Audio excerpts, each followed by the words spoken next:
এই গ্লাসে কি দেখা যাচ্ছে? আপনি হয়তো বলবেন যে অর্ধেক পানি দেখা যাচ্ছে। আজকে আমি আপনার কাছে জানতে চাইবো না যে আসলে এই গ্লাসে আপনি কি দেখতে পাচ্ছেন। আমি যে জিনিসটা জানতে চাইবো যে আসলে গ্লাসটা কতটুকু খালি, কত অংশ খালি, বা গ্লাসটাতে কি আছে। আপনি হয়তো জবাব দিবেন যে গ্লাসটাতে পানি আছে। আসলে গ্লাসটা সম্পূর্ণ পরিপূর্ণ, অর্ধেক পানি আর অর্ধেক বাতাস। আমাদের ব্রেইনটা হচ্ছে এই গ্লাসের মতো, অর্থাৎ এটা কখনোই খালি থাকে না। এখন বিষয় হচ্ছে যে আপনি আপনার ব্রেইনটাকে কতটুকু পজিটিভ বস্তু দিয়ে, পজিটিভ থট দিয়ে, পজিটিভ অ্যাক্টিভিটি দিয়ে আপনি কি করেছেন সেটাকে ফুলফিল করতে পেরেছেন। আপনি যদি এই গ্লাসের মতো অর্ধেক আপনি পজিটিভ দেন, বাকিটুকু কিন্তু আপনার খালি থাকবে না।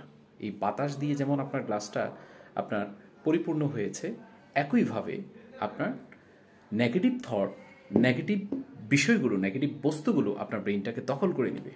আজকের দিনে সবচেয়ে বেশি আলোচনা হচ্ছে যে আপনি কার সাথে চলাফেরা করছেন, আপনি কোন বইগুলো পড়ছেন, আপনি কোন ধরনের অনুষ্ঠানগুলো আপনি দেখছেন, সোশ্যাল মিডিয়াতে আপনি কাকে ফলো করছেন, ইউটিউবে আপনি কোন ধরনের ভিডিওগুলো দেখছেন, এবং টিকটকে আপনি স্ক্রলিং করে করে আপনি কোন রিলগুলো দেখছেন। তার মানে হচ্ছে লাইফে আপনি যেইভাবে করে চিন্তা করছেন সেইভাবে সেই ঘটনাগুলো কিন্তু আপনার সাথে ঘটছে। সো দ্যাট ব্রেইনটাকে যদি আপনি 100% পজিটিভ অ্যাক্টিভিটির মধ্যে আবদ্ধ রাখতে পারেন, তাহলে এখানে নেগেটিভ থট আসার কোনো আপনার সুযোগ নেই। কিন্তু আপনি যদি 50% নেগেটিভ রাখেন আর 50% খালি থাকবে না, 50% কিন্তু নেগেটিভ বিষয়গুলো আপনার এসে আপনার ব্রেইনটা আপনার ফুলফিল করে ফেলবে।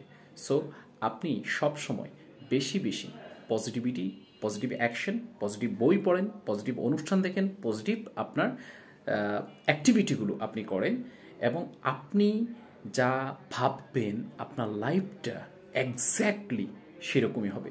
সো দ্যাট আপনার লাইফটাকে ফুল অফ পজিটিভে আপনি পরিপূর্ণ করে ইনশাল্লাহ লাইফ সেট হয়ে যাবে।